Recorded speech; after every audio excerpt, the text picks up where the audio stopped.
Good afternoon. I'm Karen Holmes Ward. Welcome to Cityline. Juneteenth is the oldest nationally celebrated commemoration of the ending of slavery in the United States. From picnics to poetry slams, the moment is receiving the tribute that it's long due after a long push for recognition. Here's Jessica Brown. On this day in 1865, federal soldiers rode into Galveston, Texas to free the last remaining slaves more than 2 years after President Lincoln signed the Emancipation Proclamation. The day became known as Juneteenth. 95-year-old Opal Lee has celebrated the Juneteenth holiday her entire life. 6 years ago, she walked from her hometown in Fort Worth, Texas to Washington, D.C., hoping to convince lawmakers to make it a federal holiday. I'm really a little old lady in tennis shoes getting in everybody else's business, and I'm having a good time doing it. Last year, Miss Lee's dream came true when President Joe Biden signed the Juneteenth National Independence Day Act into law. This is a day of profound, in my view, profound weight and profound power.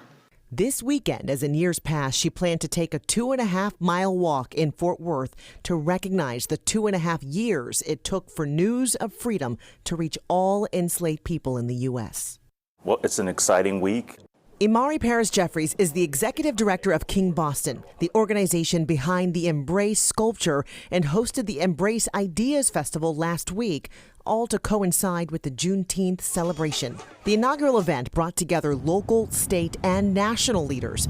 Their hope to amplify anti-racism and a vision for a transformed Boston by the year 2030. We hope to see demonstrable change around inclusion, around a sense of belonging, around anti-racism in the city. Paris Jeffries says in order to create change, the conversation around racism starts with changing the thinking of a zero-sum game. I think we saw a little bit of that in the Buffalo shooting, right? And so this idea of replacement theory that I'm losing something if this other community is gaining. Organizers also stressing that Juneteenth is for everyone to celebrate. Really trying to think about how America might celebrate this newest holiday. How America and Boston can tell the story of how we might celebrate this holiday that centers African Americans, but that includes all of us. Well, this year, Juneteenth public holiday will be observed tomorrow. For a list of events and celebrations, check our website, WCVB.com. For Cityline, I'm Jessica Brown. Thanks, Jessica. Now, the Boston City Council has issued a formal apology for the city's role in the transatlantic slave trade. That as the council unanimously voted to approve a resolution vowing to, quote, dedicate policies and efforts to repair past and present harm done to Black Americans via systemic racism. Joining me now is City Councilor Tanya Fernandez Anderson. Welcome to Cityline. How are you today, Councilor? I'm well, thank you. Thank you for having me. How are you? I'm doing well. So you introduced this historic resolution last Wednesday. Why is this an important step for the city of Boston? And why is it, as you say, the right time? I mean, I think it's always the right time to do the right thing. And I'm astounded that honestly that it hasn't happened already. It should have happened a long time ago. And now with increase of diverse council and also our new mayor, I think it's perfect. It's a new day and time for changes. So some question, why is this resolution helpful? The apology is taken for actions that happened centuries ago. So why is it making a difference? I think it makes a difference because we can actually be more intentional about what condemning wrong means. And when you're apologizing, you want to be intentional, you want to be sincere about what the reparations mean or what reconciliation means. And as we know it, we cannot have reconciliation without truth. So we should have honest and sincere conversations about what it looks like to begin to repair and heal. Mm-hmm.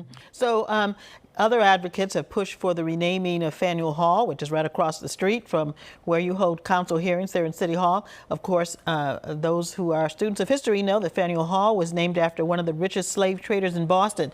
Is that a move that you support? I would support, I think it's a conversation to be had for sure. I would support any changing of names of any anti-Black, any racist institutions streets or icons or statues. Yes.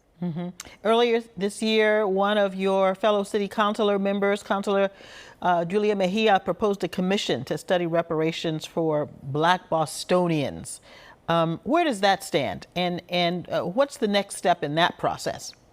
Thanks for asking. I'm actually a co-sponsor on that. Okay. So we filed, and I think that we were waiting for the budget season to evolve. And as we get closer to the end of budget season, I think we'll have much more time to properly focus on holding those hearings and working sessions and having real conversations and really delineate what the commission should look like. And hopefully we'll get a vote for that as well. How do you envision that process working? If it's not too early to give us a preview of the thoughts of you and Councilor Mejia.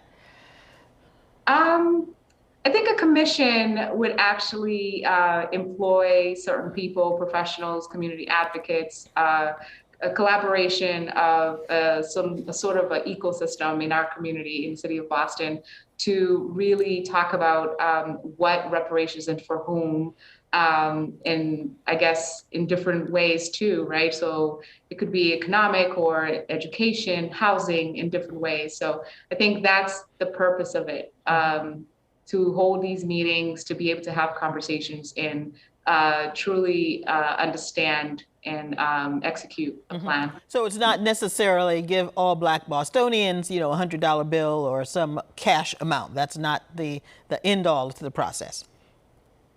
No, I imagine that it has to be more practical, and it has to make sense. So.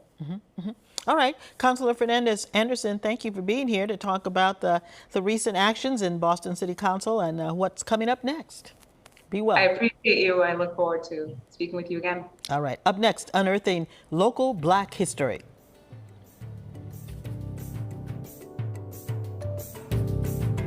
Tricia's project, digging up what she calls Black gems buried deep in the state's past. How she's sharing what she's learning, that's next on Cityline.